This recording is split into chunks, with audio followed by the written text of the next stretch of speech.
ఒక వ్యక్తి మరణించాడు. అతను చేసిన పాపపుణ్యాలకు రోజు మార్చి రోజు ఒకరోజు స్వర్గంలో, ఒకరోజు నరకంలో ఉండాలని చెప్పడంతో అతను మొదటగా నరకంలో కాలు పెట్టాడు. అక్కడ మొత్తం చెత్తా దుమ్ముతో చాలా మురుగ్గా ఉంది. మనుషులందరూ ఎక్కడ పడితే అక్కడ పడుకొని దొర్లుతూ చూడ్డానికి బక్క చిక్కిపోయి అన్నము తిని ఎన్నో రోజులైన వారిలా కనిపిస్తున్నారు. అక్కడ ఎవరి ముఖం చూసినా విచారంతో దిగులుతో ఉంది. వీళ్ళకి అన్నం పెట్టకుండా ఇలా వదిలేస్తున్నారేమో అని అనుకుంటూ ఉండగా ఇంతలో ఒక గంట మోగింది. వెంటనే అందరూ ఒక పెద్ద హాలు వంటి గదివైపు వెళ్తూ ఉండడాన్ని చూసి ఇతను కూడా వారితో పాటే వెళ్ళాడు. వెళ్లి నిర్గాంతపోయాడు. అది ఒక పెద్ద భోజనశాల. మధ్యలో చాలా పొడవైన బల్ల, దాని మీద అన్ని రకాల ఆహార పదార్థాలు, శాకాహారాలు, మాంసాహారాలు, మిఠాయిలు, పలహారాలు అన్నీ ఉన్నాయి. ఆ దృశ్యాన్ని చూసిన వ్యక్తికి మరి వీళ్ళు ఎందుకు బక్కచిక్కిపోయారని సందేహం కలిగింది. ఇంతలో యమభటులు వచ్చి బల్లకి ఇరువైపులా కూర్చున్న వారి చేతులకు పెద్ద పెద్ద పొడుగాటి గరిటెలు కట్టి వెళ్లిపోయారు. అవి చాలా పొడుగ్గా ఉన్నాయి. వాటితో తినడానికి అందరూ ప్రయత్నం చేశారు, కానీ ఎవ్వరికీ సాధ్యపడలేదు. చివరికి కొన్ని మెతుకులు మాత్రమే వాళ్ళ నోట్లో పడ్డాయి. అప్పటికే సమయం అయిపోవడంతో అందరూ నిరాశగా వెనక్కి వెళ్లిపోయారు. ఆ రాత్రి భోజన సమయంలో కూడా ఇలానే జరిగింది. ఆ రాత్రి ముగిసి తెల్లవారుగానే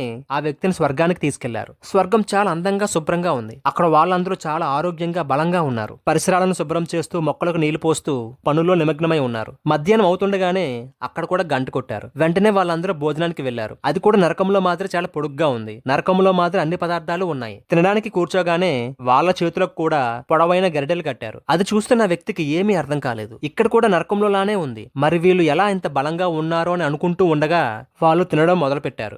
ఆ వ్యక్తి చూస్తుండగానే మొత్తం తినేశారు. ఎవరు చేత్తో వాళ్ళు తినకుండా ఎదురుగా కూర్చున్న వాళ్ళకు తినిపించుకున్నారు. అలా అందరూ కడుపు నిండా తినగలిగారు. మనం ఎదుటివారికి సహాయం చేస్తున్నామంటే స్వర్గంలో ఉన్నామని. ఆ సహాయం మనకు ఏదో ఒక రూపంలో తిరిగి వస్తుంది. స్వార్థంతో నేను మాత్రమే అనుకుంటే నరకంలో ఉన్నట్లే. మనం చచ్చాక నోట్లో నీళ్లు పోసే